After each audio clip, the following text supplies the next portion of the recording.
Thế giới hôm nay xin chào các bạn. Một mùa World Cup lại đến, bạn dự đoán năm nay đội tuyển quốc gia nào sẽ trở thành nhà vô địch? Comment chia sẻ cho mọi người biết nhé.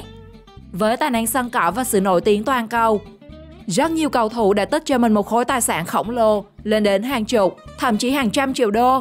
Một vài cầu thủ trong số đó đã trở thành những tỷ phú đô la. Tuy nhiên, mỗi người có mỗi cách tiêu tiền khác nhau. Nhiều cầu thủ dùng tiền mở rộng sở hữu đế chế kinh doanh nhà hàng khách sạn. Nhiều cầu thủ đốt tiền để sở hữu những du thuyền, máy bay cá nhân hay những bộ sưu tập siêu xe hoành tráng. Bạn biết cầu thủ nào giàu nhất World Cup 2022 không?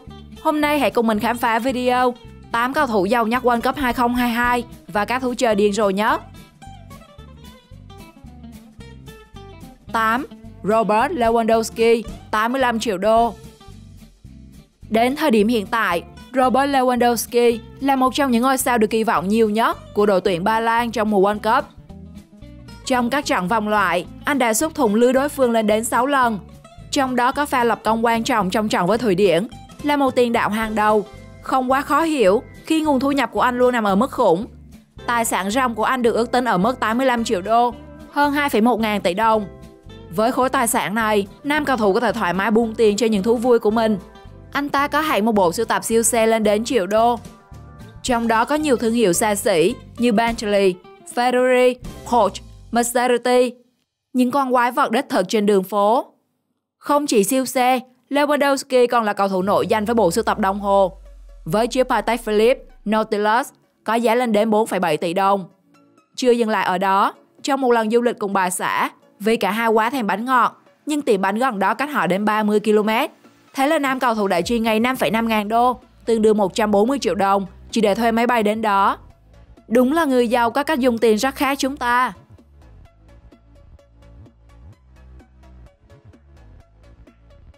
7. Mohamed Salah, 90 triệu đô.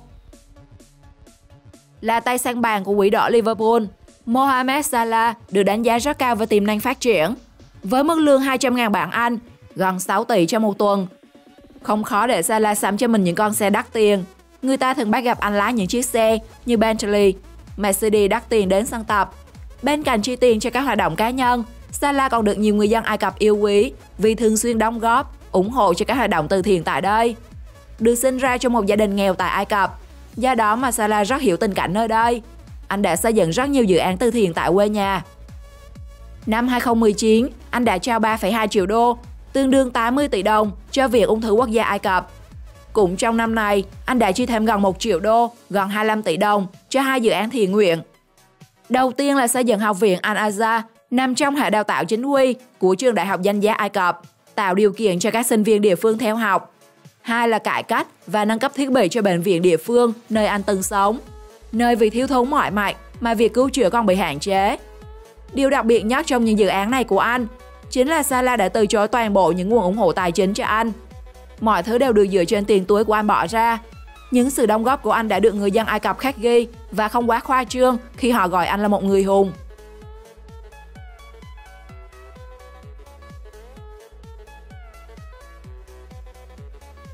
6. Eden Hazard, 100 triệu đô. Với mức lương 400.000 bảng, 11 tỷ đồng mỗi tuần, Eden Hazard là một trong những cầu thủ sở hữu khối tài sản lên đến 400 triệu đô, tương đương 2.400 tỷ đồng. Ngay khi đầu quân cho Real Madrid, anh chàng này đã chi một số tiền khủng để mua quà ra mắt cho ban huấn luyện, cùng các anh em cầu thủ Real Madrid. Để ổn định nơi ở khi đến câu lạc bộ mới, anh chàng đã mua cho mình một căn biệt thự. Theo tờ Daily Mail, căn biệt thự tọa lạc tại La Finca, một khu bất động sản hạng sang từng thuộc sở của nam ca sĩ nổi tiếng Alejandro Sanz. Toàn bộ căn hộ có tổng cộng đến 6 phòng ngủ. Nó còn có cả hồ bơi, phòng spa, phòng chiếu phim và phòng tập thể dục, phục vụ tất cả nhu cầu của mọi người. Thậm chí là gara đủ rộng để chứa dàn siêu xe của anh. Và để tậu được biệt phủ, Hazard đã phải chi đến 11 triệu euro, tương đương 280 tỷ đồng trước sự ngưỡng mộ của mọi người. Không chỉ chi tiền khủng cho căn nhà, nam cầu thủ này còn thuê hẳn một công ty bảo an đến để đảm bảo an toàn cho gia đình mình.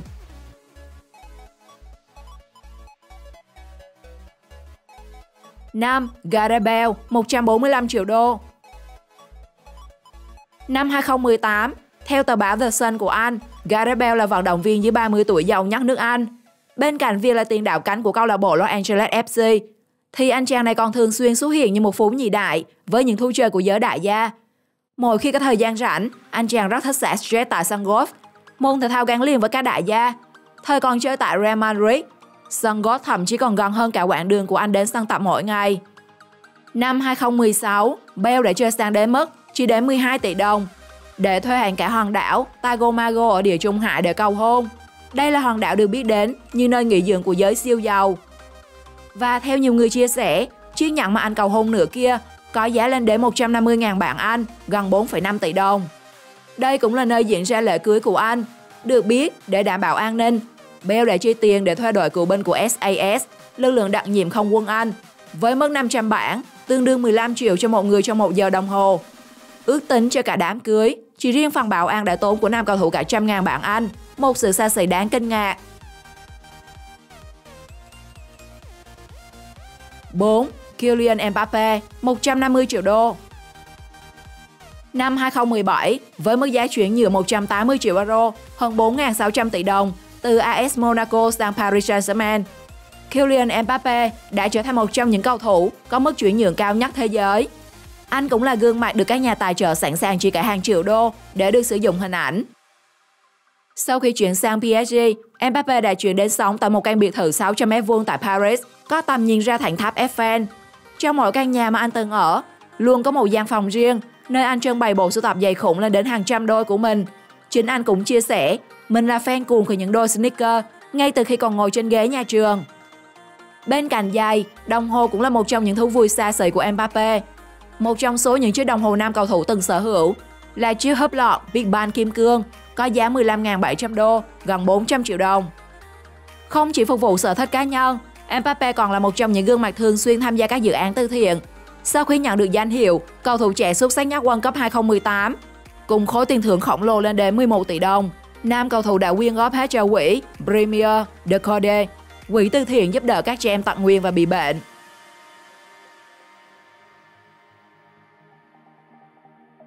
3. Neymar, 200 triệu đô. Khi nhắc đến Neymar, ngoài bóng đá, người hâm mộ không thể không nhớ đến thú ăn chơi phóng khoáng của nam cầu thủ. Anh chàng luôn sống trong tiệc tùng, năm sinh nhật 28 tuổi. Neymar đã bao trọn một hộp đêm có tiếng tại Paris. Trong bữa tiệc có sự góp mặt của nhiều cầu thủ, người mẫu, nhân vật có tiếng. Buổi tiệc với hơn 500 người tham dự này đã kéo dài từ tối đến rạng sáng ngày hôm sau. Trong những lần tụ tập, nam cầu thủ người Brazil rất chịu chi trong các khoản đi lại. Không ít lần, anh chàng bỏ ra số tiền hàng chục ngàn đô chỉ để thuê phi cơ, trực thăng riêng để đi lại. Thậm chí, nam cầu thủ còn sở hữu cho mình chiếc Embraer 450, chiếc máy bay được ví như siêu phẩm trong các loại máy bay tầm trung. Ngoài ra, siêu xe, du thuyền là những thứ không nằm ngoài danh sách sở hữu của nam cầu thủ. Bên cạnh đó, hội bạn thân của Neymar thường được mọi người đùa rằng sẽ không bao giờ thiếu ăn thiếu mặc, bởi anh chàng rất phóng khoáng với những người bạn của mình. Làm bạn thân của Neymar, mỗi tháng không chỉ tham gia tiệc tùng mà bạn còn nhận đến 15.000 đô, tương đương gần 380 triệu đồng cho việc chi tiêu cá nhân. Liệu có ai muốn trở thành bạn thân của anh chàng này không? Comment xuống bên dưới nhé!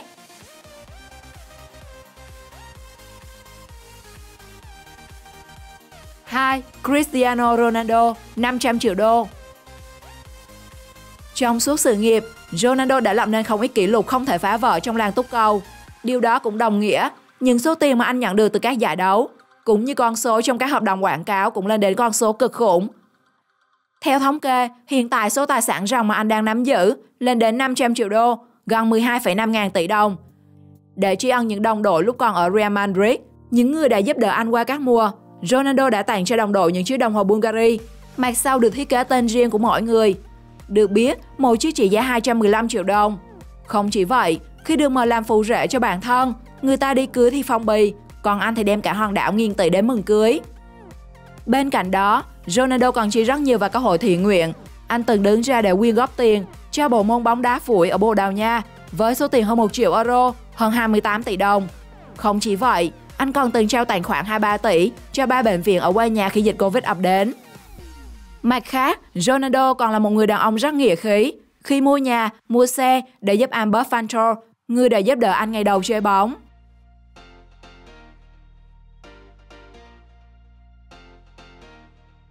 1. Messi, 600 triệu đô. Đã nói đến Ronaldo thì phải có Messi.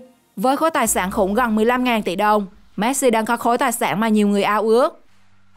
Là một cầu thủ bóng đá, Messi đã chi đến 500.000 euro, gần 12 tỷ đồng, để mua bảo hiểm cho đôi chân. Với mức giá này thì hãng công ty bảo hiểm hãng đang đốt nhang thắp hương, cầu cho chân anh luôn lành lặn. Không thì họ phải chi cao nhất đến 750 triệu euro, hơn 17.000 tỷ đồng. Anh cũng là chủ nhân của chiếc Ferrari 335S Spider Scarletti. Chiếc xe được đấu giá lên đến 36 triệu đô, hơn 840 tỷ đồng. Mặt khác, tiền của Messi không nằm một chỗ, mà ngày càng gia tăng thêm khi anh chàng đầu tư rất nhiều lĩnh vực, trong đó có bất động sản. Nam cầu thủ sở hữu rất nhiều khách sạn ở vị trí đắc địa. Có những khách sạn được mua lại với giá hàng chục triệu đô, như khách sạn 4 sao MIM Size tọa lạc tại một thị trấn ven biển, có giá lên đến 33 triệu đô, tương đương 770 tỷ đồng. Thậm chí với sở thích trong mảng ẩm thực, nam cầu thủ còn mở cả một hệ thống nhà hàng, chi tiền khủng hợp tác với siêu đầu bếp Nando Zubani để cùng nhau phát triển. Bạn cảm thấy ấn tượng với cầu thủ nào? Chia sẻ cho mọi người biết dưới phần bình luận nhé! Theo dõi kênh để cập nhật thêm nhiều thông tin thú vị khác. Giờ thì chào tạm biệt và hẹn gặp lại các bạn!